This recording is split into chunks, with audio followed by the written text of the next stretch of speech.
How to cash out in Sweatcoin. Hello everybody and welcome to this video where I'm going to show you exactly how to cash out in Sweatcoin, but make sure that you watch this until the very end so that you don't make any mistakes in this process. So what we need to do first is to go into the Sweatcoin app. Perfectly, now when you're on your Sweatcoin app, then what you need to do first is to click on the shop button, and that button is like to the right of the home button, so just click there.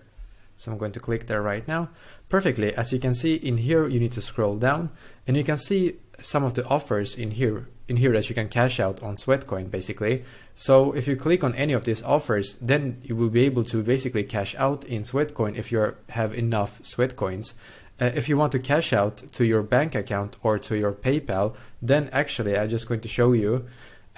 As you can see that at the moment it is not possible to cash out Sweatcoins via PayPal or bank transfer. So unfortunately, as of right now, there's really no option to do so. I hope that they will fix this in the future. So maybe when you're watching this will already be solved. But as of right now, at the date of this recording, this does not work, unfortunately. So the only way that you can do it is, as of right now at least, is to cash out in form of the offers that they have in here basically. So this is exactly how to do it. Let me know in the comments below if you have any questions and I will do my very best to try to help you. And also don't forget to leave a like on this video, and please subscribe to my channel because I'm doing a lot of helpful videos constantly that might be very useful to you. Thank you very much for watching and I wish you an awesome day.